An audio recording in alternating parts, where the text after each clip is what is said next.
Olá, colega professor, colega professora. Se você está nessa jornada da educação. E aí, essa cena te soa familiar? Sabe aquela sensação de estar sempre correndo contra o relógio? De que as tarefas burocráticas, a papelada, estão simplesmente roubando aquela energia que a gente queria mesmo era dedicar para os nossos alunos, para aquela conexão em sala de aula? Pois é, isso que você sente não é uma coisa só sua, não. É a realidade de milhares de educadores. E olha, é muito importante a gente entender isso de uma vez por todas.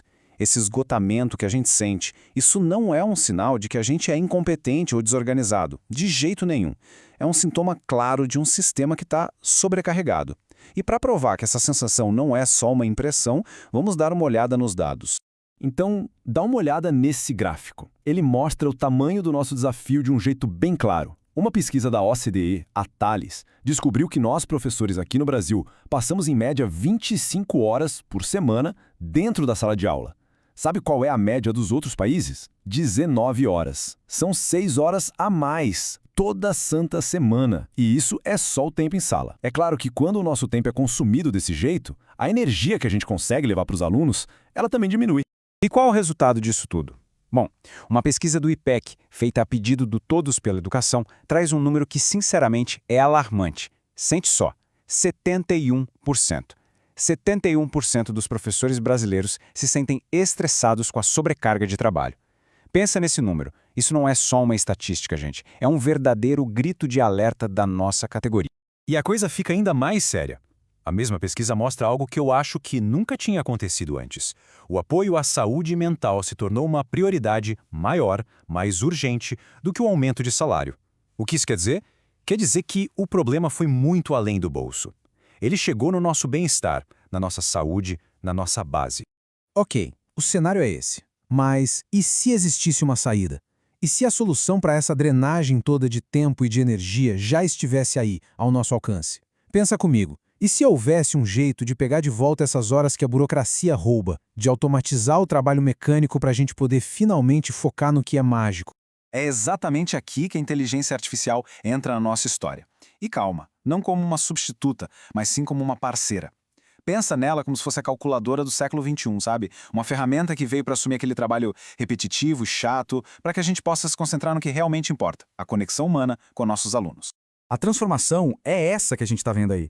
É a diferença entre passar a noite de domingo exausto planejando aula e começar a segunda-feira com disposição de verdade, pronto para se conectar. É sair daquele material genérico e começar a criar aulas diferenciadas, pensadas para cada aluno.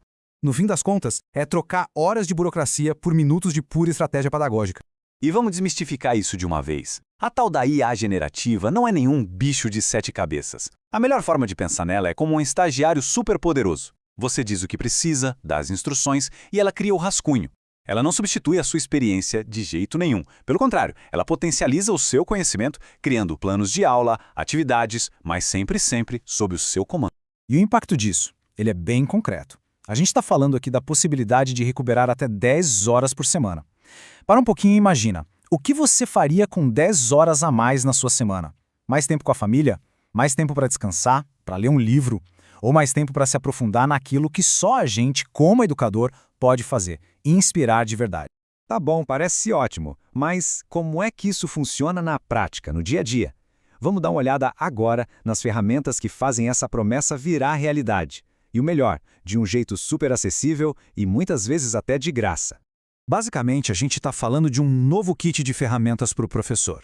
De um lado, você tem o Gemini e o ChatGPT. Pensa neles como seus parceiros de brainstorming, seus assistentes de planejamento que nunca dormem. Do outro lado, o Canva, que com a IA integrada virou um verdadeiro designer gráfico instantâneo. Ele pega a sua ideia e transforma num material visual incrível em segundos. E para conversar com essas ferramentas, tem um método bem simples, a estrutura PAPL. Você faz o seu pedido, diz qual ator a IA deve ser, para qual plateia você está falando, dá as especificações e impõe as limitações. É igualzinho quando a gente passa uma tarefa para um assistente. Quanto mais claro o seu comando, melhor vem o resultado. Mas é claro que toda essa novidade também traz dúvidas, traz questionamentos, e a gente precisa falar sobre eles abertamente, com o pé no chão, para construir uma relação de confiança com essa tecnologia.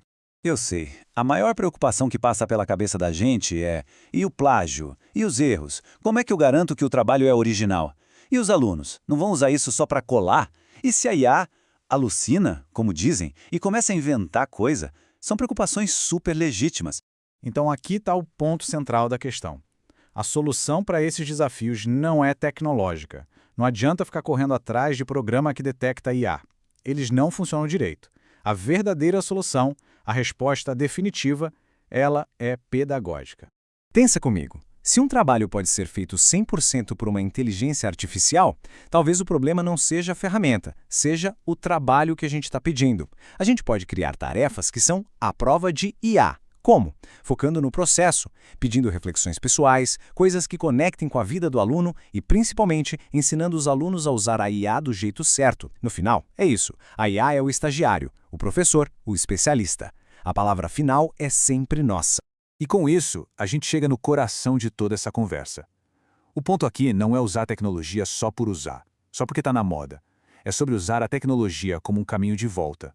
Um caminho de volta para o que realmente importa na nossa profissão.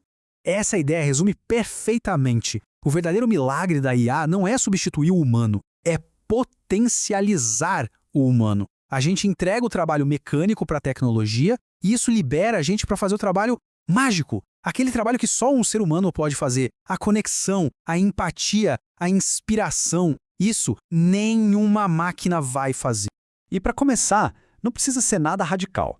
Pensa num processo de 30 dias, bem tranquilo. Na primeira semana, a meta é automatizar um único plano de aula. Na segunda, criar um material visual com o Canva. São passos pequenos, sabe? Mas que, somados, criam um jeito de trabalhar muito mais poderoso. Agora, anota aí, porque essa é uma dica de ouro. Talvez a mais importante. A primeira resposta que a IA te dá é só um rascunho.